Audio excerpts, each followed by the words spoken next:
Sobat Investor, saya M. Budi Santosa, Wakil Pemimpin Redaksi Digital IDX Channel.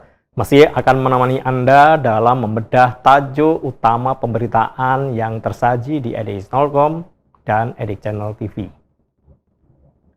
Sobat Investor, izinkan saya membuka pembahasan kali ini dengan mengutip salah satu petuah terkenal dari Presiden pertama Republik Indonesia Insinyur Soekarno, yaitu jas merah. Jangan sekali-sekali melupakan sejarah.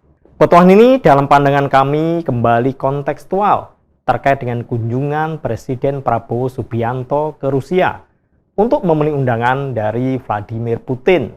Undangan itu kepada Presiden Prabowo sebagai pembicara utama dalam Saint Petersburg International Economic Forum 2025. Kunjungan ini menurut pandangan kami seolah-olah merunut kembali secara panjang kedekatan hubungan Indonesia-Rusia, terutama di era Presiden Soekarno, yang rupanya sangat disadari betul oleh Presiden Prabowo.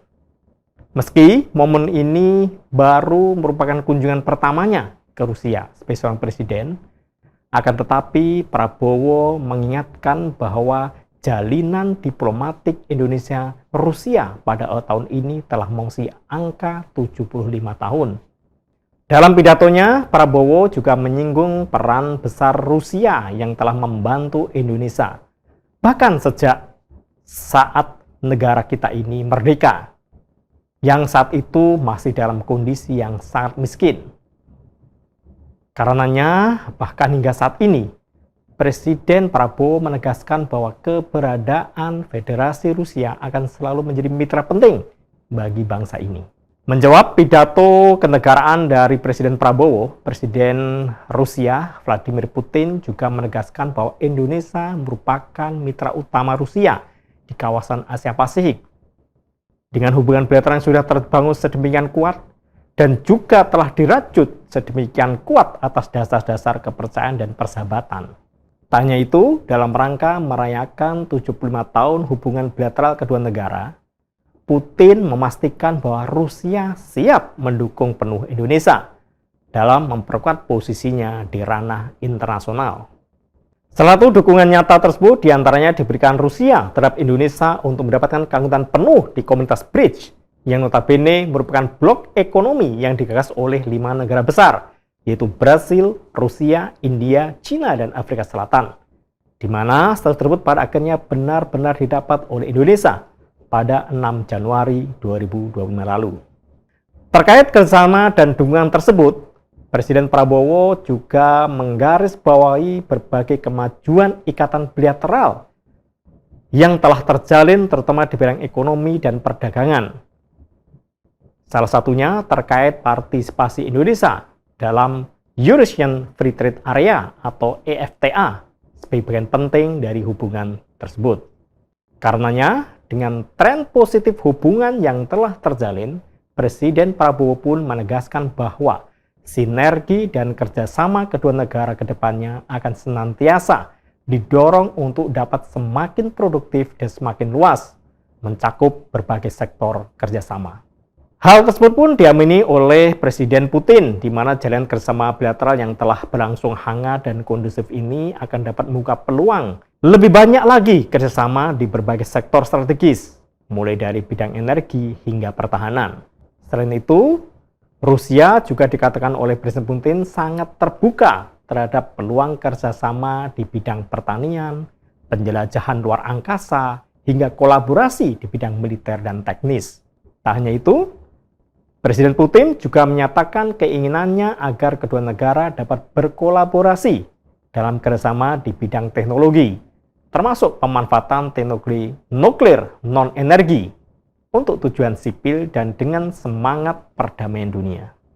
Sementara di bidang energi, Rusia juga siap bekerjasama di sektor energi dan berpartisipasi dalam proyek migas di landas kontinen Indonesia, serta membuka peluang peningkatan produktivitas ladang-ladang minyak yang telah existing, termasuk tentunya memperluas pasokan langsung hidrokarbon atau minyak dan gas cair. Di luar itu, Sinergi kedua negara juga telah berjalan terkait pembangunan kilang minyak dan kompleks petrokimia besar di Jawa Timur yang sedang tahap pelaksanaan.